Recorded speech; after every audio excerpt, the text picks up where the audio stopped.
Riavana malala mpifaliana trano azontsika miona toy izay fampizarana mofinaina amin'izao voalohany taona izao azontsika mafantatra tokony ataontsika ny fiainantsika hoe tsika amin'ity taona vaovao ame ny tompantsika ity. Ho aminareo izay olom-bofidy araka amin'ny fahalalana rahateo izay an'Andriamanitra ray amin'ny fanamasina amin'ny fanamasina ho amin'ny fanarahana sy ny famafazan-rany Jesosy Kristy ampitomboana ho aminareo aneny ny fahasoavana sy ny fiadanana. Amen. Alasinainy 10 Janoary 2024 imanjinantsika aloha hevitra hoe lehibe ny voninahitr'Andriamanitra. Andeha riavana idera sy ankalazan'Andriamanitra isika. Midera ny Jehovah ary fiaina rehetra, midera azy ireo olona rehetra, fa lehibe famindram-pony amintsika ary mandrakizay ny fahamarinan'i Jehovah. Halleluja. Amen.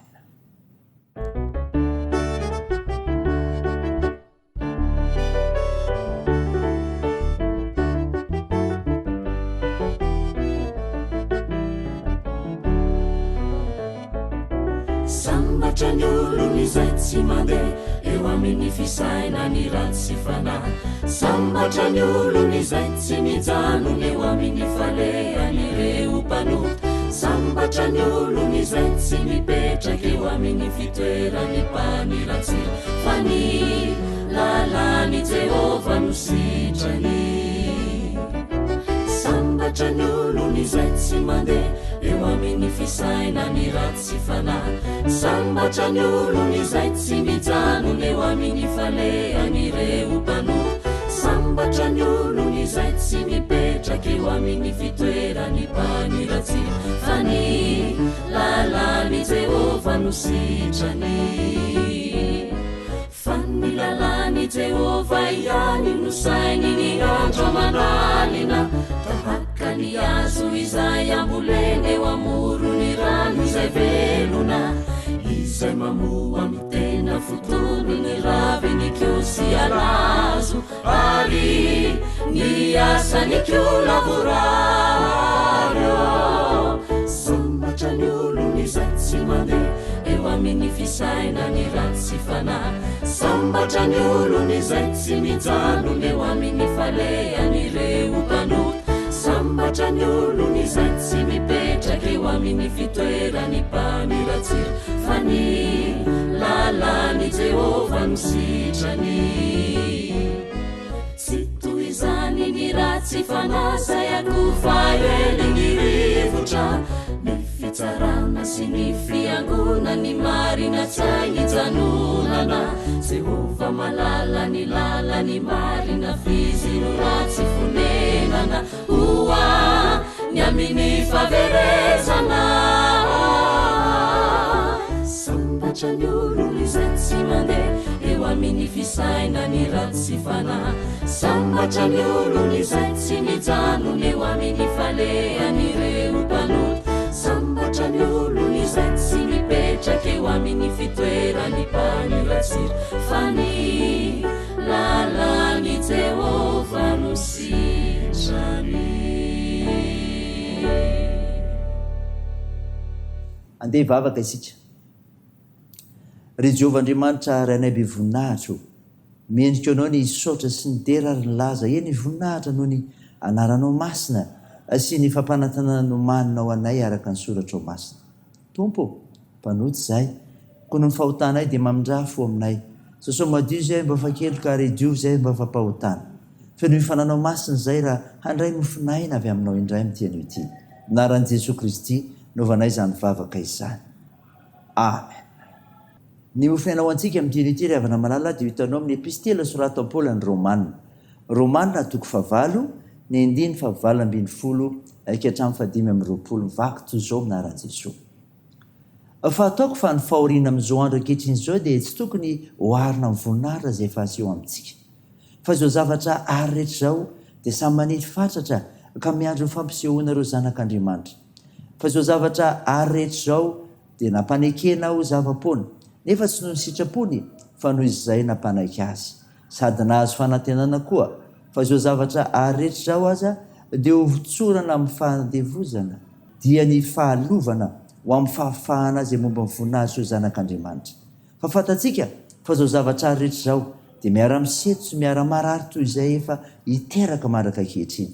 Ary tsy izany ihany, fa isika koa na dia manana ny voaloham-bokatry mifanaza eny isika aza dia misento ao anatintsika miandro fananganana ka dia fanavotana ny tenantsika fa ny fanantenana namonjenantsika nefa fanantenana hita dia tsy mba fanantenana intsony fa ahoana ny mbola antenan'ny olona izay efa hitany fa raha isika manantena izay tsy mbola hitantsika dia miandry amin'ny faharetana. Amen.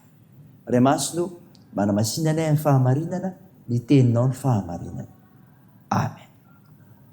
Ry havana malala ho aminao ny fiadanana avy amin'ilay Jesosy Kristy mpamonjy antsika ny finaina ho antsika ny ry havana Romanina 8:20 izay novakina tamintsika dia nanay hono Paoly izay nanoratra ty epistily ty ny amin'ny kristianina miandrandra ny voninahitr'Andriamanitra manoro lalantsika ny soratra masina anio mba tonga antsika hiara-manam-boninahitra amin'ny Kristy ratray dia izao maharitra fahoriana izany ry havana voalaza amin'ny 9:20 tsy valisoa na tombotsoa ihany no ilatsahanao kristianina fa izay manantena hiara-manam-boninahitra amin'ny Kristy dia vonina hiara-miaritra fahoriana amin'ny koa anjakan'ny fahafatesana sy ny fahalovana ry havana ny zava-manan'aina rehetra eny hatramin'ny olombelona azy voalaza ny 9:20 zany efa naretana ny Kristy avokoa ny fahoriana lehibe ny fiaretana amin'ny fanaintainana ny fiatrehana ny loza ny famozana izay sitraky ny fo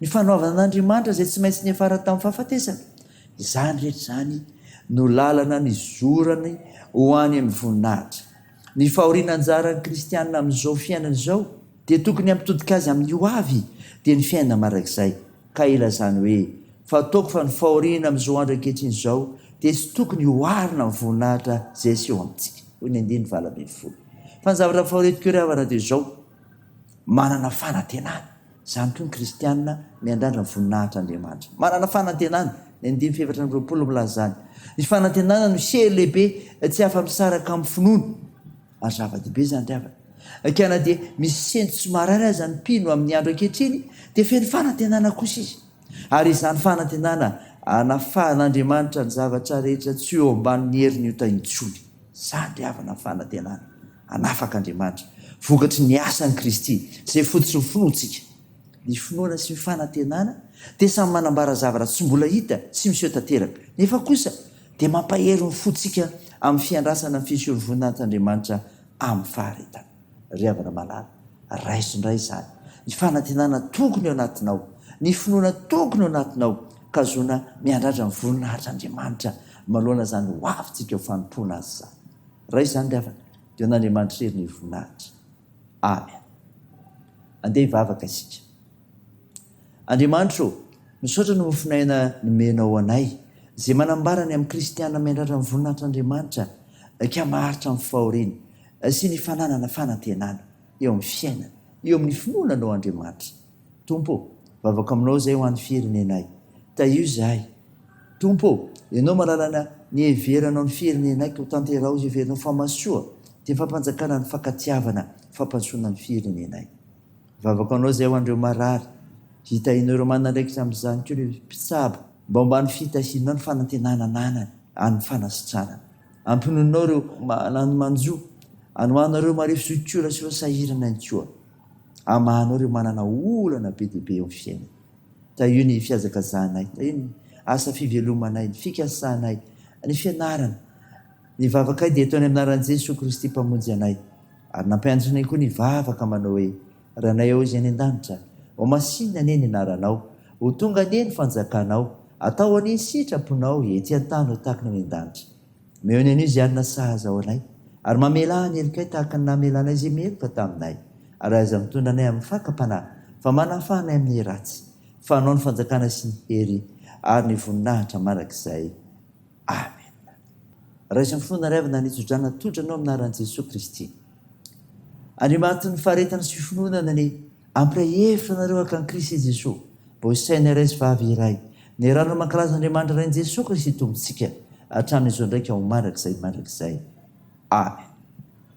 Teo an'Andriamanitra rery ny voninahitra amin'ny anaran'ny Ray sy ny Zanaka ary ny fanahy masina. Amen.